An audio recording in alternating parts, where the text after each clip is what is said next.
So, when I say statistics, what is the first thing that comes to mind?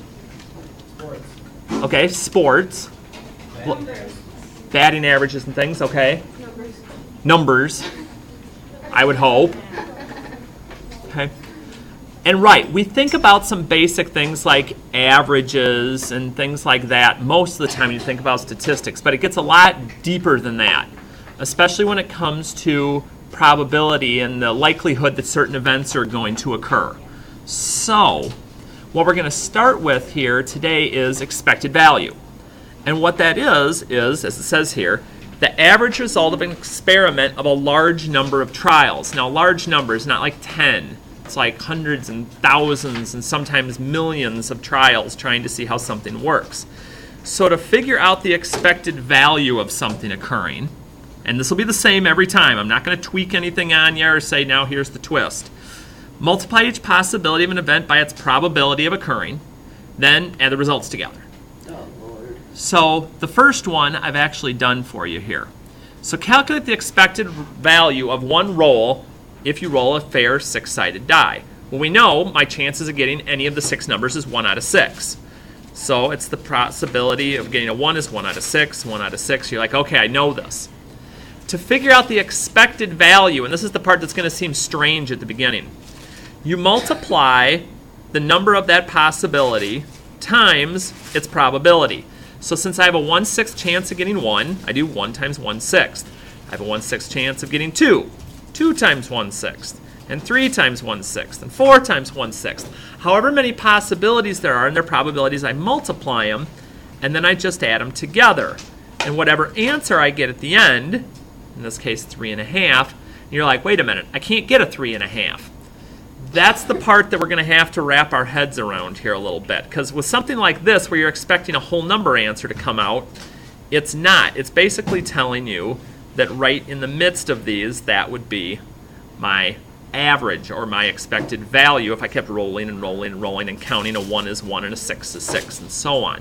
So it's kind of strange, but that's going to make more sense when we get into some money and things like that. So speaking of, let's go to a game. And no, it has nothing to do with cards. All right. So we're going to consider a game in which two players each choose an integer, again, a non-fractional whole number that's positive, from 1 to 3. If the sum of the two integers is even, player A gets 4 points and player B loses 2. If the sum is odd, player B gets 4 points and player A loses 2. Find the expected value for player A. So there's a couple of things I'm going to need to know. First, I'd have to know how many possible outcomes there's going to be. So in this case, one way I can do that is by making myself a chart. And here's what I would do. Player A, you're sitting there going, okay, so player A, when they roll a 1, player B could roll a 1, or a 2, or a 3. Now you could do this with a tree chart too if you wanted to.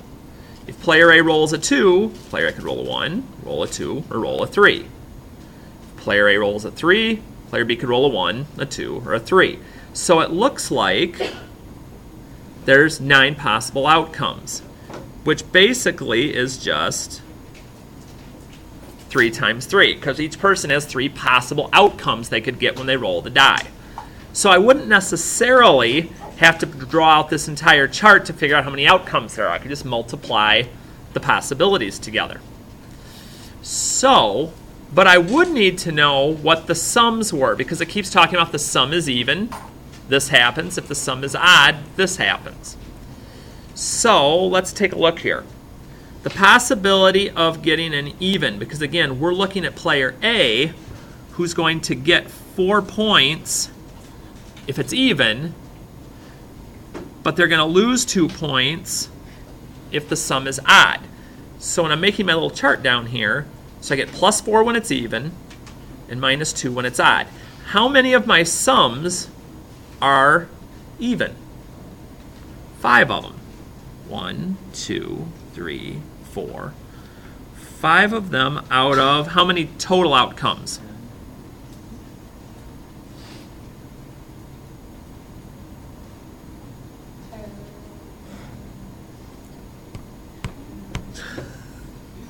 Okay, so 9. Because again, if I look at my sums, there's 1, 2, 3, 4, 5, 6, 7, 8, 9. How many of them are odd? 4. See, some of you are assuming there's a 50-50 chance of getting even and odd because you think about that when you're rolling a die, there's 3 evens and 3 odds. But here, when you start taking sums, that kind of changes things a little bit. You're like, ooh, might be getting the short end of the stick on this one. So my expected value, if I move this up a bit, would be taking my possibility of getting a positive 4 points and multiplying it times its probability. But then I could possibly lose 2 points times the number of probability chances there would be of that occurring. Now, do I have to keep this in fractional form? No. Okay? If you want to, you even could go so far as to say, okay, I'm just going to type exactly what I see right here. So 4 times 5/9, because again, just using the division sign is the same thing as making this a fraction, minus 2 times 4/9. And I don't care if you wanted to go to math, enter, you could, but since we're talking about points in a game, you're normally not going to say, ooh, my average would be 4/3 points. The person would probably look at you kind of strange.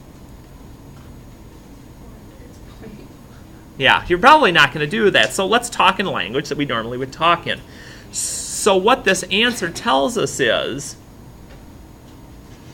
on average, again, not every time, this is just going over data from a longer period of time, player A will get 1.33 points, per game.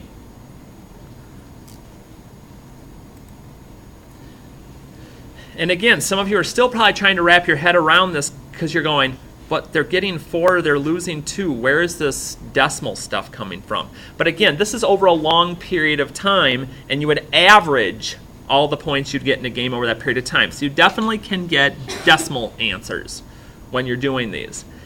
This would come in handy if you happen to be a gambler and you were trying to figure out, well, if I lost this much money or gained this much, so if each time I'm gaining $1.33, I play, well, shoot, let's play, okay?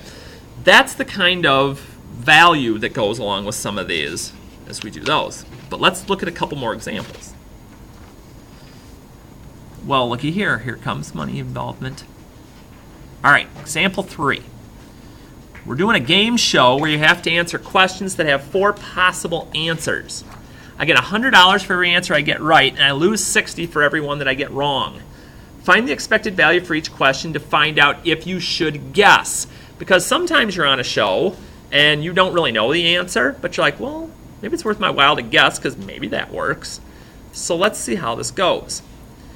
All right. Now again, assuming all knowledge to the side, if there's 4 possible answers, what's my chance of getting one correct? Or fractionally wise? Okay, and you can do it either way. My probability of getting it right is there's 4 answers and one of them's right, so it's 1 out of 4. Or if you wanted to use the decimal, if that's the way you think, that's fine. So then what's my chances of getting it wrong? 3/4. And again, I know this doesn't take into consideration at all your knowledge of the subject or anything like that. Maybe it's something you're a whiz at and you'd get everything right. Maybe it's something you know nothing about.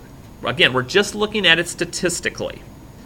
So when I go to do my expected value, I'd look and I'd say, okay, I get $100 25% of the time, and I could use 1/4 or the 0.25 in there. Either one would be fine. But, and this I'm looking at going, yeah, that shouldn't be plus. That should be minus because I'm losing money. 60 times the probability. So let's see if it's going to be worth my while to guess here. Now some of these you may be able to do without even typing them into the calculator. Like I think you could probably do 1/4 of 100 just off the top of your head. But that could depend on the day. So just play it safe. Uh-oh. My expected value is every time that I would guess, on average, I'm going to lose $20 per question every time I guess. Probably not a good idea. Okay? Now, if that had been a positive number, that might give me the wherewithal to go ahead and give it a shot. Okay? Because even if I was just randomly guessing, I'd probably get one out of every 4, right? And it'd go good, but this is not going well for me. So probably shouldn't be doing that. You kind of see where we're going with this? Expected values that are positive typically are going to mean good things are going on. If it's negative, it's probably telling you you shouldn't do it unless you're for sure certain that you're going to get the positive outcome. So, all right, let's see what else we got going here. Find the expected value below when given the outcomes and probabilities. Okay, so the possibility of me being a positive 2 is 20%. Positive 3 is 45%, negative 1 is 35%. Again, the way this rolls, it's always possibility times probability. And if it's a positive number for possibility, we'll just keep using plus. But if it's a negative number for possibility, we'll keep using those. And you'll notice my probabilities are always going to add up to 100% because it wouldn't be sensible if they didn't. So, what is your expected value for this particular problem? Okay, my expected value is 1.4.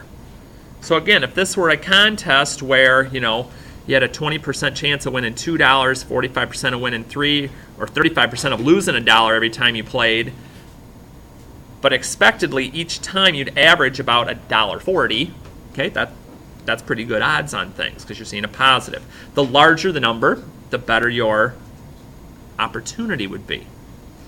So, speaking of, here comes money. And again, this could be a carnival game. It could be all sorts of things. It could be some sort of lottery ticket. It could be, I don't know. Well, all right. So, again, your possibility times your probability. And this one's a little bit closer to what something like a lottery ticket may be. And again, remember, if you see a negative, make sure you're putting minus and you're not adding that because that's not helping you. It's hindering you, actually.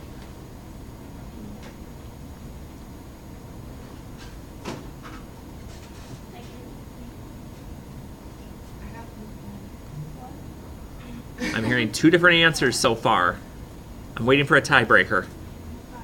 Okay. Expected value, okay, would be 50 cents. So let me try and break it down this way. Let's say this were a game of some sort.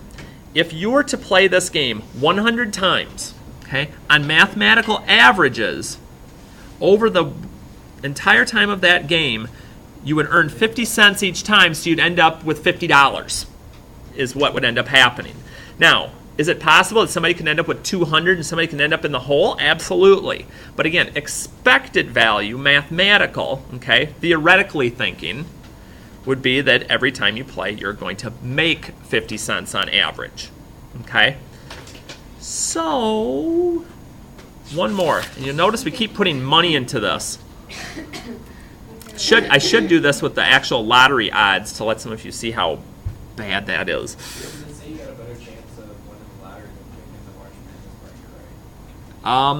We could look into that. All right, I'll say this on here and I'll make note of it. Winning the lottery versus picking a perfect March Madness bracket. Okay. I will look into that and have information because neither of them are very good. So, all right. You enter a drawing, or maybe it's a raffle, and a chance to win various cash prizes ranging from $100 to $1,000. There's 10 prizes available to win. Assuming you won one of the prizes, which is a big assumption, how much money would you expect to win? So again, And again, if you want to go with the fraction, you can. If you wanted to put it into its decimal form, I don't care. For some of you, it might be easier to do decimal form, especially if you go to a calculator. And again, I'm just knowing that 3 out of 10 is 3/10, 0.3. And for us, on all of these, they're all going to be positive outcomes. There's not a bad one in the group.